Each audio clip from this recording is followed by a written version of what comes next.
Bonsoir à vous tous. Bienvenue à notre dernier épisode dans notre mini-série sur les paraboles du royaume des cieux. Et il me semble qu'on en a repris encore d'autres, n'est-ce pas? D'autres chapitres de cet enseignement-là du Seigneur Jésus pour nous révéler ces vérités extraordinaires. Puis nous débuterons mercredi prochain, Dieu voulant, une mini-série sur les signes de son retour. Les signes de son retour, les signes avant-courants de la venue glorieuse de Christ dans ce monde. On a 3 chapitres dans les évangiles qui nous relaient ces vérités-là, qui nous permettent de comprendre ces signes-là. Matthieu chapitre 24, Marc chapitre 13, Luc chapitre 21. Et ce sont des passages parallèles qu'on va les considérer à la lumière de la prophétie biblique pour essayer de comprendre ce qui doit se produire dans ce monde avant la venue glorieuse de Christ. Ce soir, j'aimerais qu'on puisse terminer ensemble notre mini-série en considérant la 8e parabole de notre texte biblique, c'est-à-dire la parabole du maître de maison. La parabole du maître de maison dans l'évangile de Matthieu au chapitre 13. Si vous voulez tourner dans ce beau passage, Matthieu chapitre 13 au verset 52. Matthieu chapitre 13 au verset 52. Et il leur dit, je vous laisse trouver le passage, c'est notre passage principal qu'on a regardé, Matthieu chapitre 13, verset 52. Et il leur dit, c'est pourquoi tout scribe instruit de ce qui regarde le royaume des cieux est semblable à un maître de maison, donc c'est là qu'on a le titre, la parabole du maître de maison, un maître de maison qui tire de son trésor des choses nouvelles et des choses anciennes. Je vais le lire à nouveau. Il leur dit, c'est pourquoi tout scribe instruit de ce qui regarde le royaume des cieux est semblable à un maître de maison qui tire de son trésor des choses nouvelles et des choses anciennes. Nous avons ici une toute petite parabole pour conclure l'enseignement de Christ sur les agissements invisibles de Dieu dans ce monde. Rappelez-vous, ces paraboles-là déchirent l'invisible et déchirent le royaume des cieux pour nous montrer comment Dieu s'y prend pour travailler avec les êtres humains. Et nécessairement, ce n'est pas juste lui qui travaille. Mais qu'est-ce qu'on peut apprendre sur la question du royaume des cieux dans cette toute petite parabole? Quelle vérité allons-nous retenir et amener avec nous cette semaine alors qu'on considère cette petite parabole? On apprend grâce à cette parabole du maître de maison l'importance d'enseigner les vérités du royaume des cieux. L'importance d'enseigner les vérités du royaume des cieux. L'importance de souligner les vérités spirituelles de l'œuvre de Dieu sur cette terre. L'importance de guider le peuple de Dieu dans une bonne perspective de sa marche chrétienne ici-bas et des réalités quant au prochain monde, quant à l'au-delà, quant à l'éternité. D'aider les chrétiens à mettre les lunettes de la foi pour qu'ils servent le Seigneur convenablement dans leur pèlerinage ici-bas, en ayant le discernement spirituel nécessaire pour bien comprendre le plan parfait du Seigneur. Maintenant, pensez à ça, alors qu'on termine avec cette petite parabole-là, pensez à tout ce que Jésus a déjà enseigné dans cette série-là. Premièrement, le Seigneur Jésus a parlé du fait que Dieu est à l'œuvre dans la vie des gens. Dieu est à l'œuvre. Nous, on peut semer, on peut arroser, mais la Bible nous dit dans 1 Corinthiens chapitre 2 que c'est Dieu qui fait croître. S'il y a du fruit qui pousse dans la bonne terre, c'est à cause que Dieu est à l'œuvre. Mais, de même, on apprend que le malin est à l'œuvre. Le malin est à l'œuvre, il cherche à détourner les gens de l'œuvre de Dieu. Il cherche à enlever de leur cœur les vérités du salut. Là, on pense à cet oiseau-là, n'est-ce pas, quand la semence est tombée sur la route. Cet oiseau-là qui est venu et qui a mangé la semence. Puis là, Jésus a dit, c'est le malin qui vient enlever les vérités de l'œuvre de Dieu du cœur de l'homme. Le malin est à l'œuvre. On apprend que la semence est répandue dans le monde et qu'il y a une variété d'ouverture d'esprit envers cette semence qui est incorruptible, envers cette semence qui a le potentiel de toujours produire du fruit. Mais là, on nous présente les 4 sortes de terres ou les 4 sortes d'endroits où la semence peut tomber dans l'œuvre de Dieu. Avec nécessairement la résistance, puis avec les inquiétudes, puis avec les tracas de ce monde. Et seulement dans la bonne terre, est-ce qu'il y aura des bons fruits. Que certains vont saisir la gloire de la splendeur de l'Évangile de Christ. La Bible nous dit dans 2 Corinthiens chapitre 4, considérant les vérités du salut comme un trésor, comme une perle de grand prix pour leur vie. Alors que d'autres vont tout simplement les rejeter et ne faire aucun cas du Dieu de leur salut. Et qu'un jour, on nous dit, à la fin du monde, c'est répété, à la fin du monde, au jour du jugement, les êtres humains seront séparés pour toujours d'après leur réponse à l'œuvre du Dieu sauvant dans leur vie ici-bas sur la terre. Ils seront séparés comme l'ivraies et séparés du bon grain. Comme les fils du malin seront séparés des fils du royaume. Comme les mauvais poissons seront séparés des bons poissons. Et alors, Jésus nous a révélé, il y aura des pleurs et des grincements de dents pour l'éternité, pour toujours, d'âge en âge, sans fin. Donc, une grande séparation que Dieu va faire entre les êtres humains dans les derniers temps. Est-ce que vous pensez que c'est important pour le peuple de Dieu d'être tenu au courant de ces vérités stratégiques de l'œuvre de Dieu? Moi, j'aimerais vous dire que je le crois de tout cœur. Toute écriture est inspirée de Dieu et utile pour notre marche chrétienne. La Bible est claire et ces vérités sur les paraboles du royaume des cieux font partie des Écritures. Et c'est une grande responsabilité des enseignants dans l'Église chrétienne de les partager aux croyants. Quelqu'un me partageait cette semaine l'esprit qui règne dans les assemblées qui croient à la théologie de la prospérité ou à la théologie du succès. Et souvent lié à ça, il y a la théologie de la guérison. Mais dans ces églises-là, il n'y a pas question de parler de quoi que ce soit de négatif. Il faut que tout soit positif. Il faut que l'accent soit sur la prospérité. La prospérité que Dieu veut donner à tous les chrétiens. Une prospérité matérielle. Et Dieu est capable de le faire nécessairement. Une prospérité physique.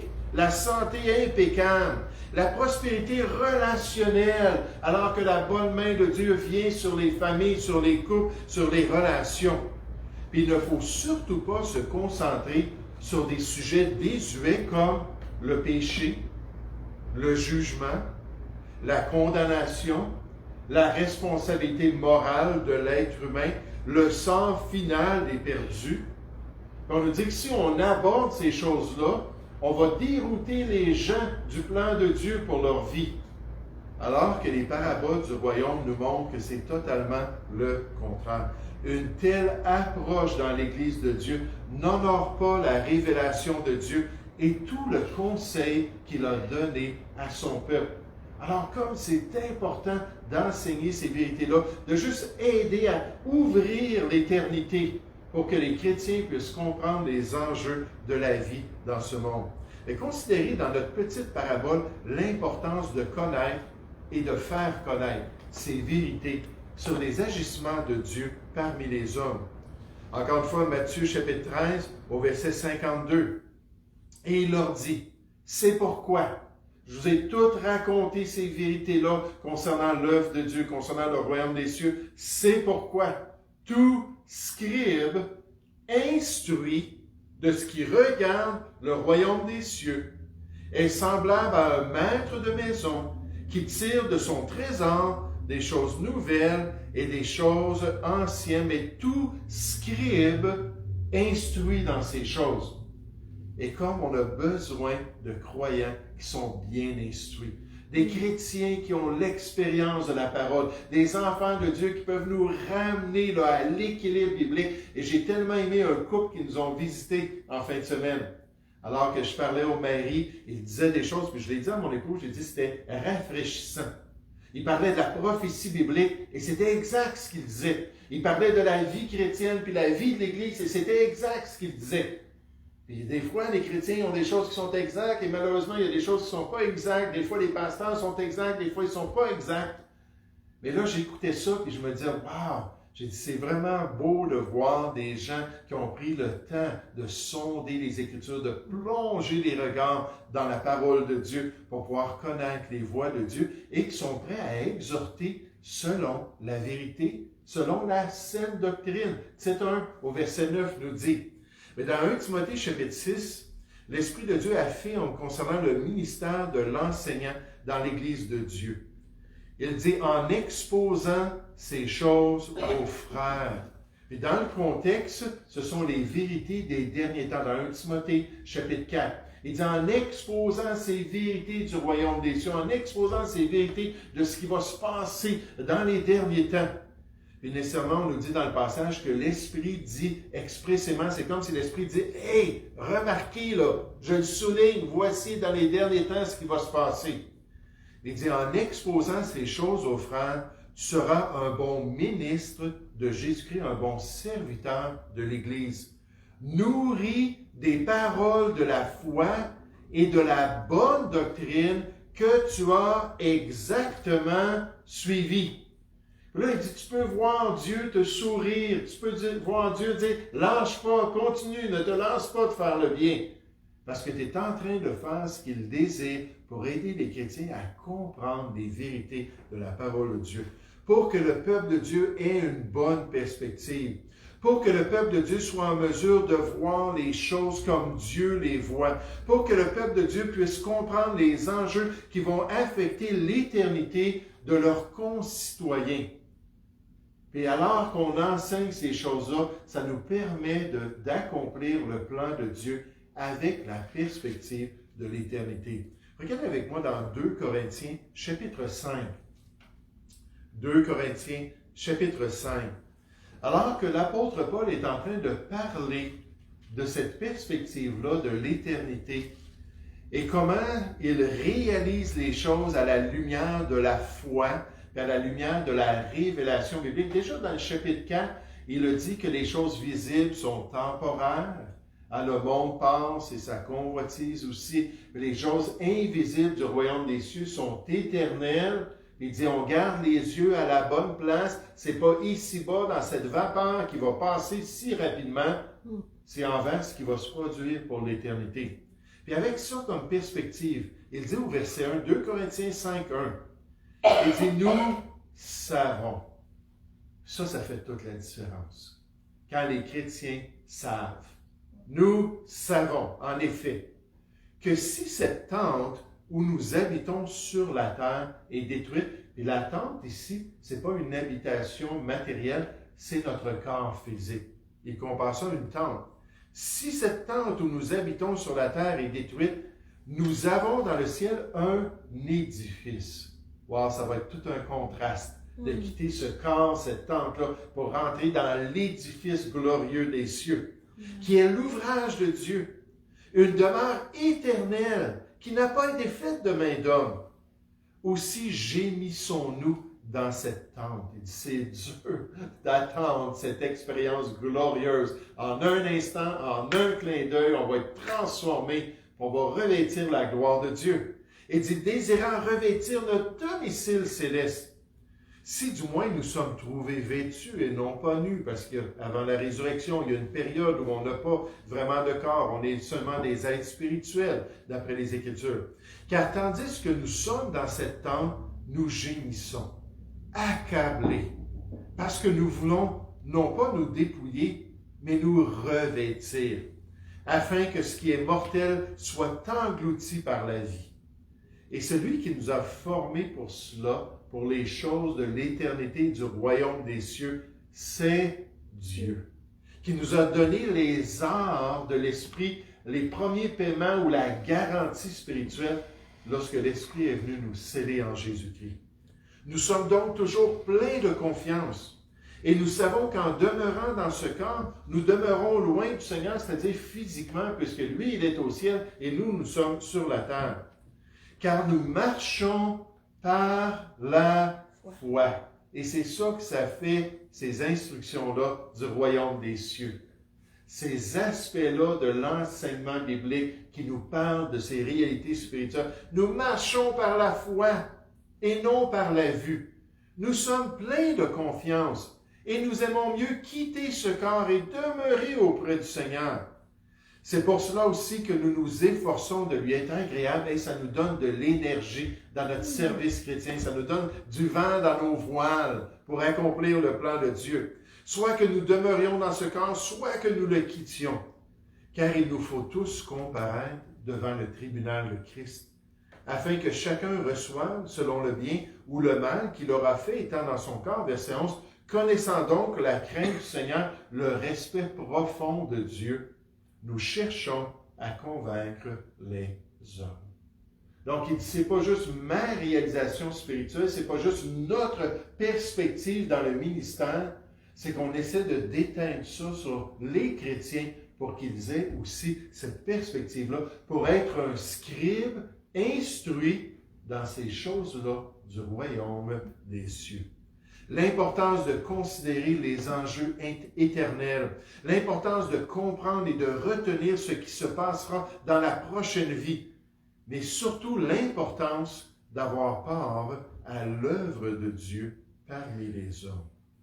Maintenant, remarquez l'image qu'on retient ici de cette parabole concernant cette œuvre du scribe dans les voies du Seigneur. Verset 52 à nouveau. Et il leur dit, c'est pourquoi tout scribe instruit de ce qui regarde le royaume des cieux. Merci, il a fait ses devoirs. Il s'est instruit. 2 Timothée 2,15, la plupart des collèges bibliques, c'est leur dicton. Efforce-toi de te présenter devant Dieu comme un homme éprouvé, un ouvrier qui n'a point à rougir, qui dispense droitement la parole de Dieu. Dans 1 Timothée 4, Paul le dit à Timothée, en tant qu'enseignant dans l'œuvre de Dieu, il dit, donne-toi tout entier à ces choses, à t'instruire dans les voies du Seigneur et à partager ces vérités spirituelles-là. Il dit au point que les gens vont voir ta croissance dans les voies du Seigneur et comprendre que tu grandis dans la volonté de Dieu. Et là, ici, on nous dit au verset 52, « C'est pourquoi tout scribe instruit dans ce qui regarde le royaume des cieux est semblable, puis là, on a l'analogie, l'image que Jésus voulait qu'on retienne d'un bon scribe, à un maître de maison qui tire de son trésor des choses nouvelles et des choses anciennes. » Maintenant, qu'est-ce que cette image-là veut dire exactement? On n'a pas beaucoup de détails ici. Et pour être franc, moi, je ne suis pas certain à 100%. J'ai une idée, je l'ai toujours compris d'une certaine manière, je vais vous le relater, mais j'aimerais juste vous présenter quelques exemples de ce que les croyants ont cru que ça voulait dire dans le ministère d'enseignement des vérités du royaume, dans cette tâche-là de guider le peuple de Dieu dans la bonne perspective de l'œuvre du Seigneur et comment tirer des choses nouvelles et des choses anciennes peut être appliquées concrètement. Dans ces suggestions-là, la première qui revient souvent nous dit que finalement, lorsqu'on connaît les vérités de Dieu qui se trouvent dans la parole de Dieu, on peut prendre de ces vérités-là dans les deux testaments. Des choses anciennes, comme les apôtres qui avaient appris la loi, qui avaient appris la Torah, et toutes ces instructions-là, ils peuvent se tourner pour enseigner les vérités de Dieu à partir de l'Ancien Testament, mais aussi avec la nouvelle révélation, ils peuvent enseigner aussi les vérités du Nouveau Testament. Donc, un scribe équilibré va prendre des vérités dans les deux testaments parce que toute Écriture est inspirée de Dieu et est utile pour le croyant. Pour présenter tout le conseil de Dieu. Acte 20, 26, Paul le dit, c'est tellement important. L'enseignant est prêt à parcourir toutes les Écritures afin de tout dire ce que la Bible a à dire sur le royaume des cieux. Un auteur dit cette parabole compare le chrétien bien éduqué à un propriétaire de maison qui trouve dans son entrepôt des trésors précieux, tant anciens que nouveaux. Il s'agit probablement d'une allusion à la continuité de la révélation qui est progressive et harmonieuse dans le plan de Dieu, entre la révélation de l'Ancienne Alliance ou l'Ancien Testament et la révélation de la Nouvelle Alliance ou du Nouveau Testament. Je vous ai toujours dit que je n'étais pas à l'aise avec les églises bibliques du Nouveau Testament. Ça va être là, Église biblique de Châteauguay du Nouveau Testament. Oui, je comprends que le Nouveau Testament, c'est la priorité. Le Nouveau Testament, c'est vraiment, si on pourrait dire, l'achèvement de la révélation de Dieu. Mais le berceau du Nouveau Testament, c'est l'Ancien Testament. On n'est pas sous la loi, mais l'Ancien Testament est cité 600 fois dans le Nouveau Testament. Je pense qu'il y a beaucoup de choses qu'on peut apprendre qui nous aident à comprendre tout le plan de Dieu. Un autre auteur a dit, « Un prédicateur dont l'esprit est bien rempli de vérité divine et qui a un jugement saint, adaptera ses discours aux circonstances et aux états de ses auditeurs. Celui qui prêche le même sermon à chaque réunion, ça c'est souvent quelqu'un qui n'a pas étudié. C'est souvent quelqu'un qui se laisse aller à l'Esprit de Dieu. Il dit, moi j'ai la parole de Dieu, puis j'ai l'Esprit de Dieu, puis j'ai pas besoin de sonder les Écritures, j'ai pas besoin d'analyser les questions. Puis il revient souvent sur les mêmes thèmes. Dieu nous aime, puis Jésus est mort pour nous, puis toutes des belles vérités, mais ça ne va jamais plus loin que cela. Et là, il nous dit, celui qui prêche ce même sermon-là à chaque réunion donne la preuve la plus complète que, si bien qu'il parle, puis il y en a que ce sont des grands parleurs, il n'est pas un scribe instruit dans le royaume des cieux. Certains ont pensé que les choses anciennes et nouvelles, qui impliquent les produits du passé et les produits de l'année en cours, peuvent également se référer à l'ancienne et à la nouvelle alliance. Une bonne connaissance des Écritures de l'Ancien Testament et des doctrines de Christ contenues dans le Nouveau. Aucun homme ne peut comprendre correctement l'Ancien Testament si ce n'est pas par l'intermédiaire du Nouveau, et le Nouveau ne peut être appliqué avec autant de force et de succès à la conscience d'un pécheur que par l'intermédiaire de l'Ancien. Ça, c'est le commentaire de Dr. Adam Clark. Donc, il dit, il faut prendre les deux alors qu'on enseigne le peuple de Dieu. Un autre auteur, puis là, lui, je l'aime bien, c'est un rabbin juif qui a accepté le Seigneur. Puis là, il a consacré son ministère dans l'Église de Jésus-Christ à réviser la Bible et le Nouveau Testament avec les lunettes des rabbins, mais toujours en appliquant les choses correctement, juste pour aider les gens à voir comment les personnes, les apôtres, tout ça, à l'époque de Jésus, auraient compris son enseignement. Et une compréhension juive de Yeshua, du Messie, devrait nous aider à apprécier les anciennes richesses trouvées dans la Torah et les prophètes, et les compléter avec le plus grand cadeau de tous, c'est-à-dire la révélation du Messie au sein de la Nouvelle Alliance.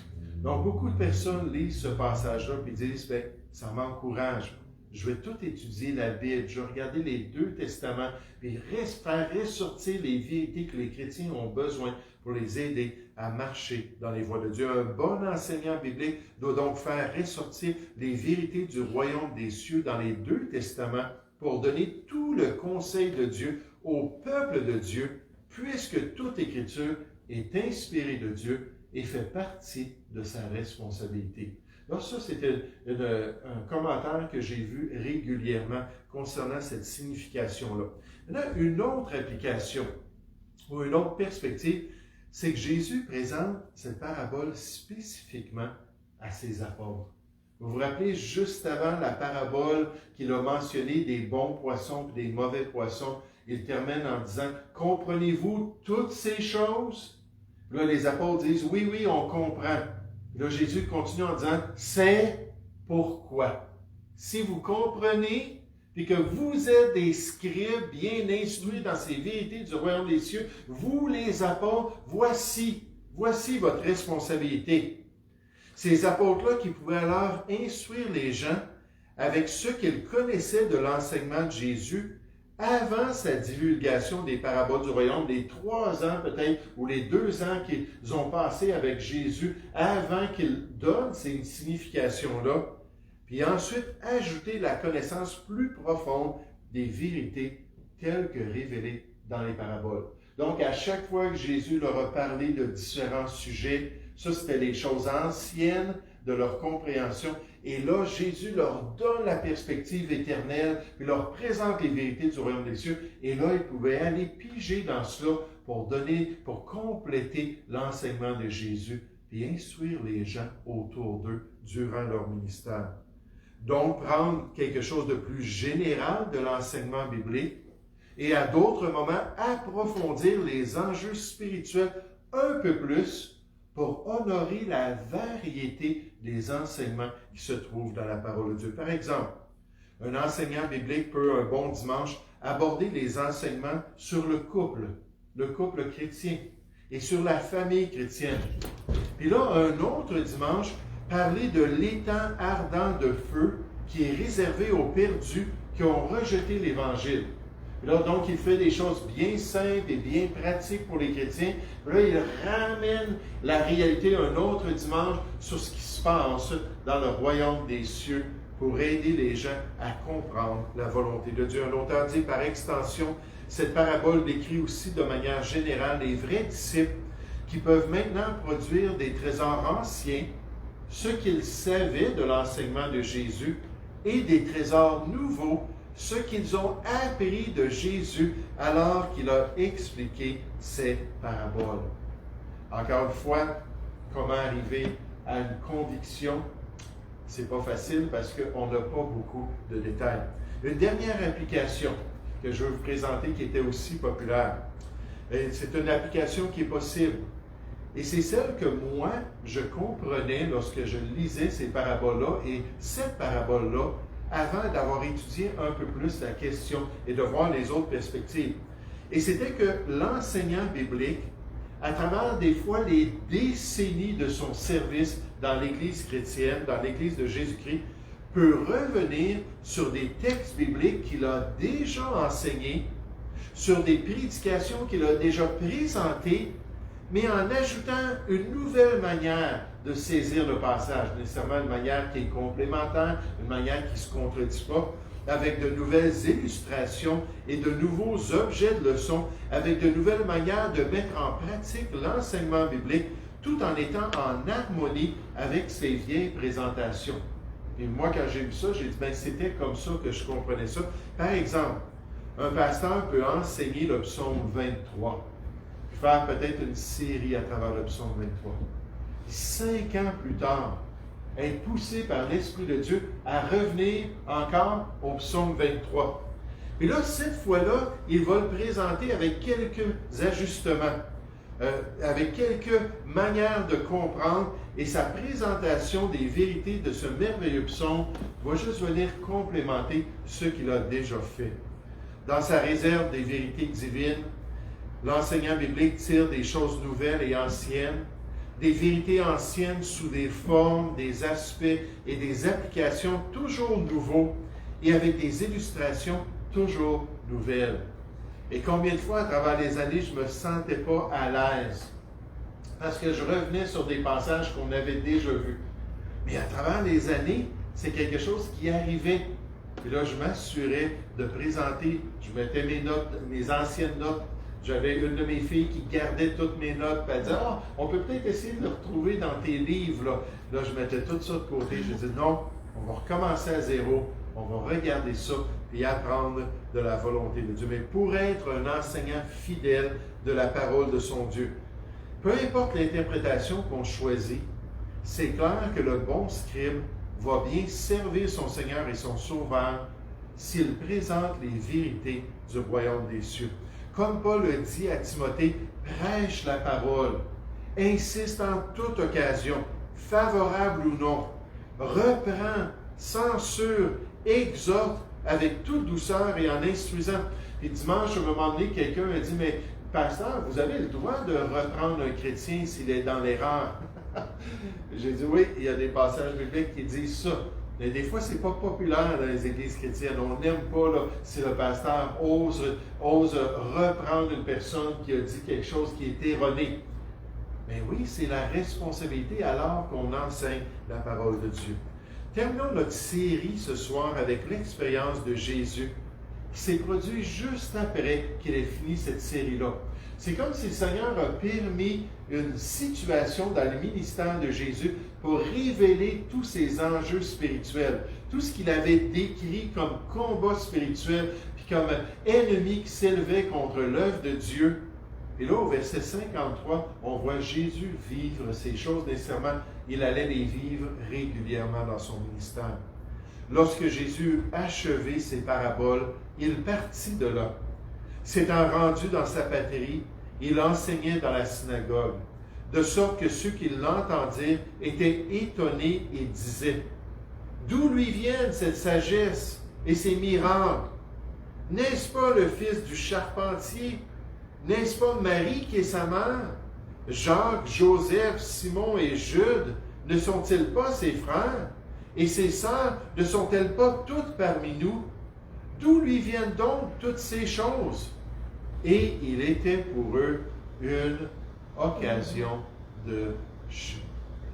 Comme Dieu l'avait prédit dans l'Ancien Testament, que le Messie allait venir, que les gens allaient refuser de croire en lui, qu'il allait les scandaliser à cause du cœur qui était fermé à sa venue. Mais Jésus continue au verset 57 en disant: un prophète n'est méprisé que dans sa patrie et dans sa maison. Et il ne fit pas beaucoup de miracles dans ce lieu à cause de leur incrédulité. Dans Marc chapitre 6, on nous dit que Jésus était étonné de leur incrédulité. Même s'il connaissait parfaitement ce qu'il y avait dans le cœur de l'homme, même s'il savait exactement c'était quoi les réalités alors qu'il allait venir auprès des siens et les siens n'allaient pas le recevoir, il avait la perspective du royaume des cieux. Mais c'était tellement une grande ampleur qu'il était étonné de leur incrédulité. Et la dynamique de ce grand combat spirituel était bien active même dans le ministère du Seigneur Jésus. Nous allons prier ensemble. Ô Père Céleste, merci Seigneur pour cette belle série que nous avons faite. Merci pour ces belles paraboles qui nous ont ouvert les yeux, encore une fois, sur ce qui se passe dans l'invisible, sur ce qui se passe dans le domaine spirituel.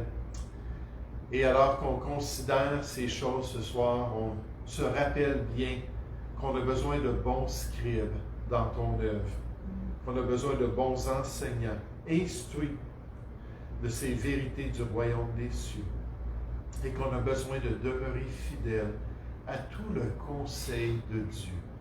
Alors, Père Céleste, que ça puisse juste nous aider à relever nos manches pour bien étudier les Écritures, bien nous exhorter avec la saine doctrine, et Seigneur, nous assurer de toucher à tous ces domaines-là, même avec peut-être les anciennes versions et les nouvelles versions de ces vérités, alors qu'on complémente ton œuvre et qu'on guide ton peuple dans tes voies.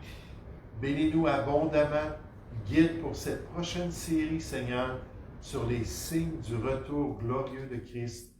Et je te prie, Seigneur, encore une fois, que toutes ces vérités-là qui sont bénies d'après ta parole, parce que tu nous dis qu'on est béni lorsqu'on retient les vérités prophétiques des Écritures, mais que toutes ces vérités puissent vraiment nous aider à avoir une bonne perspective, une bonne compréhension, et qu'elles puissent nous donner le discernement spirituel pour accomplir toute ta volonté sur cette terre, pour t'entendre nous dire un jour: c'est bien, bon et fidèle serviteur, entre dans la joie de ton maître. Nous te prions au nom du Seigneur Jésus.